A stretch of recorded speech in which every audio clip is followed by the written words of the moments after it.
নমস্কার।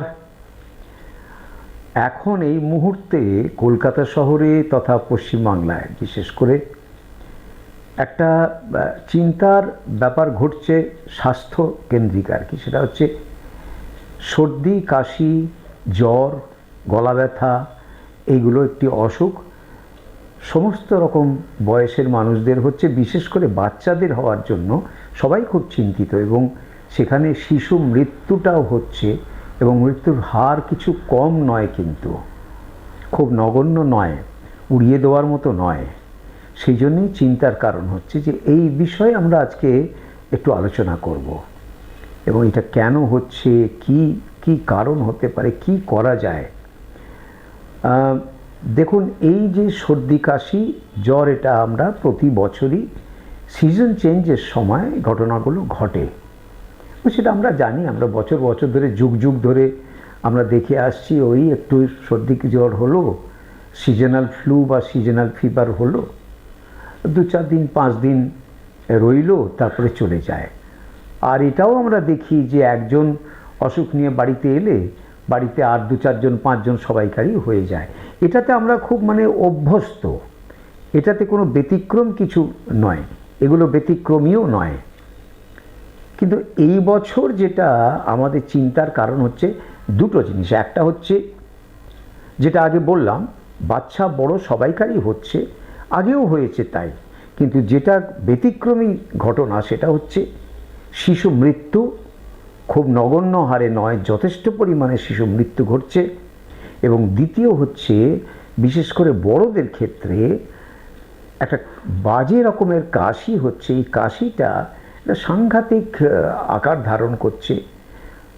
যখন অ্যাকিউট ফেজে, যখন নাকি খুব প্রথমের দিকে খুব বাড়াবাড়ি ভীষণ কাশি, একেবারে সে এমন কাশতে কাশতে পেটে ব্যথা, বুকে ব্যথা, কারো কারো কাশতে কাশতে বমি হয়ে যাচ্ছে।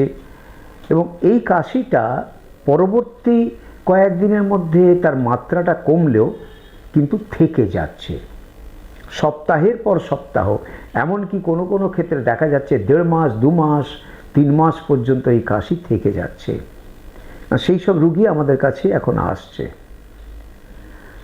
এখন এটা নিয়ে চর্চা করতে গেলে যেটা উঠে আসবে, প্রথম যেটা উঠে আসবে, সবাই যারা দর্শক আপনারা দেখছেন, আপনারা বলবেন, হ্যাঁ ডাক্তারবাবু, এই তো অ্যাডিনো ভাইরাস হয়েছে, অ্যাডিনো ভাইরাস থেকে হচ্ছে।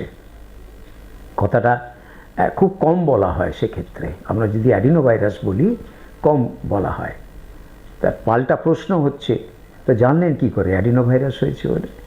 অ্যাডিনো ভাইরাসের কি টেস্ট সবাইকার ক্ষেত্রে করা হচ্ছে?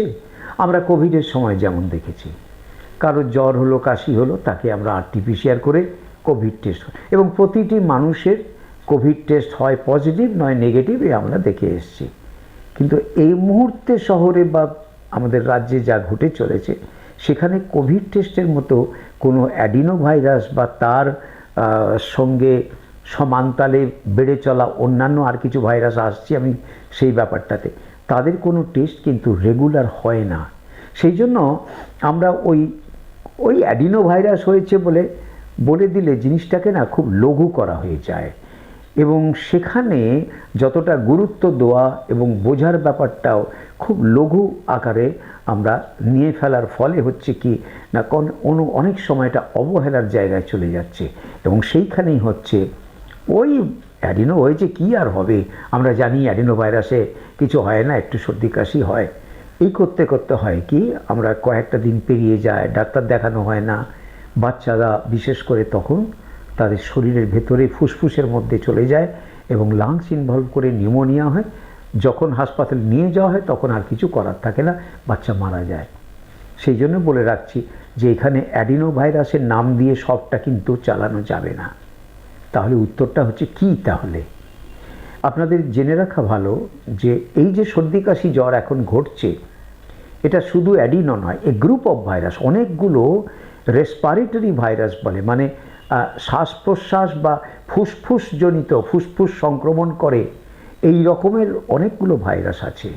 তার কয়েকটা নাম বলে রাখি আপনাদের, যেমন অ্যাডিনো তো বটেই, অ্যাডিনো ভাইরাস আছে, রাইনো ভাইরাস আছে, ইনফ্লুয়েঞ্জা ভাইরাস আছে, প্যারা ইনফ্লুয়েঞ্জা ভাইরাস আছে, এই রকমের আরও অনেকগুলো ভাইরাস আছে যেগুলো কিন্তু এই মুহূর্তে একসঙ্গে আমাদের সমাজে ঘুরে বেড়াচ্ছে। সেইখানেই হচ্ছে তাহলে আমাদের যতক্ষণ আমরা জানতে পারছি যে কোন ভাইরাসটা হয়েছে, তাহলে আমরা চিকিৎসাটাই বা কী করে করব। নর্মাল ফিজিওলজিক্যাল অ্যানাটমিক্যাল কারণে বাচ্চাদের দুর্বল ইমিউন রেসপন্স থাকার জন্য সে এই অসুখগুলোই ভুগছে, এবং হয়তোবা এবছর অনেক বেশি করে মাল্টিপল ভাইরাস, মানে অনেক রকমের ভাইরাস একসঙ্গে আমাদের সমাজে ঘোরাফেরা করছে, এবং সেই কারণেই বাচ্চাদের মধ্যে এতগুলো ভাইরাস একসঙ্গে যদি ঢোকে তাহলে তার তো ক্ষতি হবেই, কারণ এমনিতেই বাচ্চারা ইমিউনিটি কম। দ্বিতীয় কারণ যেটা বললাম যে মাল্টিপল ভাইরাস যখন ঢুকছে তখন তার যে ইমিউনিটির যে পাঁচিল বা ইমিউনিটির যে বললাম ব্যারিয়ার, সেটা অতি সহজেই ব্রেক করে যায়। এখন যে কথাটা বহু চর্চিত সেটা হচ্ছে অ্যাডিনো ভাইরাস। অ্যাডিনো ভাইরাসের কিছু উপসর্গ আপনাদের বলে রাখি। অ্যাডিনো ভাইরাস একটি ভাইরাস, অন্যান্য অনেক ভাইরাসের মতো। এটা COVID virus, adeno virus, swine flu virus, rhino virus, metapneumo virus, এই যতগুলো ভাইরাস আছে আমাদের এই সর্দি কাশি করছে, প্রত্যেকটা ভাইরাসই কিন্তু আমাদের নাক মুখ থেকে যে ড্রপলেট বেরোচ্ছে, আমরা হাঁচলে কাশলে যে জলকণাটা বেরিয়ে আসছে তার মাধ্যমে রুগী থেকে অন্য মানুষের মধ্যে চলে যায়। মাঝখানে কি থাকে? হাওয়া। সুতরাং এটা একটা বাতাসবাহিত, ড্রপলেট মিডিয়েটেড বাতাসবাহিত অসুখ।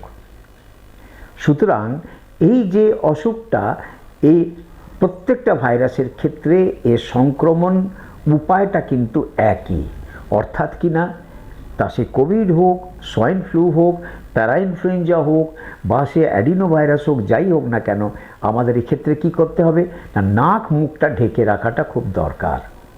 সুতরাং এই একটা জায়গা আমাদের প্রাথমিকভাবে সেটা করতে হবে। দ্বিতীয় হচ্ছে যে আমাদের হাতে, যেমন আমরা কোভিডের সময় দেখে এসেছি, আমরা যা যা করে এসেছি, এটা আমাদের হাতে, যেমন হাঁচলাম, আমি হাতে মুখ দিয়ে হাঁচলাম কি কাশলাম, সেই হাতে আমার ভাইরাসটা, আমার নাক মুখ থেকে যে ড্রপলেট বেরোলো আমার হাতে লাগলো, সেখান থেকে আমার ভাইরাসগুলো হাতে রয়েছে। এবারে এই হাতে আমি আমার মোবাইল ধরলাম, অফিসে বা স্কুলে কলেজে আর কেউ আমার মোবাইলটা চাইলে একবার দাও তো বাবা, তোমার মোবাইলটা আমি একটু ব্যবহার করব, এই যে দিচ্ছেন মোবাইলটা, তার মাধ্যমে যায়। বা আমি সেই হাত দিয়ে দরজার হ্যান্ডেল ধরে দরজা খুললাম, সেই হ্যান্ডেলে আর একজন যখন এসে ধরলো, সেও কিন্তু ভাইরাসটা পেয়ে গেল। সুতরাং এইখানে দেখা যাচ্ছে সামগ্রিকভাবে 1 নম্বর হচ্ছে সরাসরি আমাদের হাঁচি কাশির মাধ্যমে বাতাসের উপর নির্ভর করে অসুখটা এক মানুষ থেকে আর এক মানুষে ছড়াচ্ছে। আর 2 নম্বর হচ্ছে জড় পদার্থের মাধ্যমে, যে কোনো জিনিসের মাধ্যমে, এবং বিশেষ করে পার্সোনাল ব্যবহৃত যেসব জিনিস, আমার ব্যক্তিগত ব্যবহারে যেসব জিনিস লাগে, যেমন ধরো রুমাল, আমি যেমন বিছানায় শুয়ে আছি, আমার জ্বর হয়েছে, কাশি হয়েছে, বিছানার চাদর, বালিশের ওয়ার, সেই বিছানাটা যেন আর কেউ ব্যবহার না করে, এইভাবে এটা ছড়ায়। এখন এক্ষেত্রে তাহলে আমরা কি করব না, উপসর্গগুলি হচ্ছে যেরকম বললাম অ্যাডিনো ভাইরাস বা এ ধরনের, এখন তো আমরা জানতে পারছি না অ্যাডিনো হয়েছে কি হয়েছে, তো উপসর্গগুলি বলে রাখি। উপসর্গ প্রথমে বেশিরভাগ ক্ষেত্রে দেখা যাচ্ছে আগে একটু গলা খুসখুস করছে, তারপরে কাশি হচ্ছে, এবারে 2-1 দিন কাশি বা 3-4 দিন কাশির পরে অল্প একটু জ্বর আসছে। বড়দের ক্ষেত্রে বিশেষ করে জ্বরটা বেশি, খুব বাড়াবাড়ি হচ্ছে না, কিন্তু বাচ্চাদের ক্ষেত্রে সেই জ্বর 104, 5, 6 পর্যন্ত উঠে যাচ্ছে, সামলানো যাচ্ছে না। এই জ্বর কমানোর জন্য তাকে হাসপাতালে ভর্তি করতে হচ্ছে। এর সঙ্গে হচ্ছে কি না, তার কাশি, বেদম কাশি একেবারে, তার সঙ্গে বমি, কোনো কোনো মানুষের ক্ষেত্রে পাতলা পায়খানা হচ্ছে, পেচ্ছাপে জ্বালা করছে, পেটে ব্যথা করছে, আর বিশেষ করে চোখ ওঠা যাকে বলে কনজাংটিভাইটিস, এই কনজাংটিভাইটিস এর সঙ্গে সঙ্গে থাকছে। এবং কনজাংটিভাইটিসটা একটা বিশেষত্ব হচ্ছে অ্যাডিনো ভাইরাসের। যদি তার সঙ্গে এই জ্বর কাশির সঙ্গে কনজাংটিভাইটিস থাকে, তাহলে আমরা এখনকার যতগুলো ভাইরাস আছে তার মধ্যে থেকে ধরে নেব অ্যাডিনো ভাইরাস হয়েছে। আমরা জানি যে এই ইনফ্লুয়েঞ্জা এ ভাইরাস ব্যতীত আর কোনো ভাইরাসের অ্যান্টিভাইরাল ড্রাগ নেই। সুতরাং এই যে উপসর্গগুলো, এগুলো দেখতে দেখতে হয় কি ঘটনাটা ঘটে, এই ভাইরাসগুলো যেমন বললাম আমাদের নাক মুখ দিয়ে ঢুকছে, ঢুকে গলায় এরা বাসা বাঁধছে, এবং তখনই এমনকি ধরো সকালবেলা আমার সংক্রমণটা হলো, আমার বিকেল থেকে কয়েক ঘন্টার পর থেকেই হাঁচি কাশি শুরু হয়ে গেল। এতটা ফাস্ট এটা মুভ করে।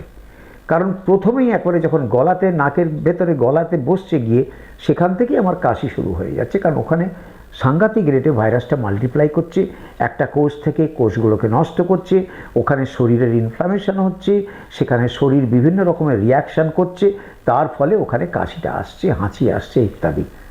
এবং এই যে ঘটনাটা, এটা কয়েকদিন থাকতে থাকতে এই ভাইরাসটা তারপরে আস্তে আস্তে আমাদের শরীরের ভেতরে ঢুকছে।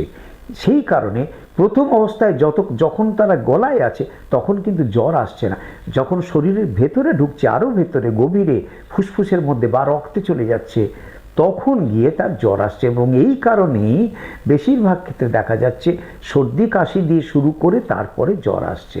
এবং জ্বর আসা মানে জানবে যে ভাইরাসটা শরীরের আরও গভীরে ঢুকে গেছে, এবং সেইটাই খারাপ জায়গা। সুতরাং যখনই এরকম হবে সেখানে দয়া করে ডাক্তার দেখান, বিশেষ করে বাচ্চাদের ক্ষেত্রে। এইখানে আপনাদের খালি আমি আর কয়েকটা কথা বলি। এটা হচ্ছে এই যে সামগ্রিকভাবে আমরা যে পরিস্থিতিটা দেখলাম, এটা মূলত কোভিডের মতো ড্রপলেট ইনফেকশনে ছড়ায় এবং বিভিন্ন জড় পদার্থের মাধ্যমে ছড়ায়। তার মানে কি, এক মানুষ থেকে আরেক মানুষে ছড়াবেই। এই যে ছড়ানোটা কিন্তু বন্ধ করা যায়, অন্তত কম করা যায়। পুরোপুরি বন্ধ করা যাবে না, কিন্তু কম করা যায়। দুটো কারণে আপনাদের সামাজিক দায়িত্ব দুটো। এক তো নিজের প্রতি দায়িত্ব রয়েছে, নিজের প্রতি দায়িত্ব পালন করা মানেই হচ্ছে আপনি সামাজিক দায়িত্ব পালন করলেন। কারণ আপনিই তো অসুখটা ছড়াবেন মশাই। আপনার মধ্যে যদি ভাইরাসটা ঢুকলো, তাহলে আপনি আরেকজনকে ছড়াবেন। সেই জন্য প্রথম কাজ হচ্ছে আপনার মধ্যে যাতে ভাইরাসটা না ঢোকে। কি করবেন? মাস্ক পরে বেরোবেন, খুব বেশি ভিড়ভাট্টায় যাবেন না, যাকে বলে ক্রাউডেড প্লেসে যাবেন না, এবং বাইরে গেলে আপনি খেয়াল রাখবেন সাবান দিয়ে অন্তত 20 থেকে 25 সেকেন্ড সাবানের ফেনা করে একেবারে হাত না ধুয়ে সেই হাত নাকে মুখে দেবেন না। বাড়িতে ফিরে প্রথম কাজ হচ্ছে আগে গিয়ে বেসিনের কাছে সাবানটা নিয়ে হাতটা ধোয়া, তারপরে আপনি বাড়ির বাচ্চাকে আদর করুন কি যাকে ধরুন ইত্যাদি ইত্যাদি করুন। বাইরের জামা কাপড় আলাদা জায়গায় সরিয়ে ছেড়ে রাখুন, সঙ্গে সঙ্গে চেঞ্জ করে নিন। ঠিক যেমন আমরা কোভিডের সময় যা করেছি, আমরা তো লকডাউন করব না এখন।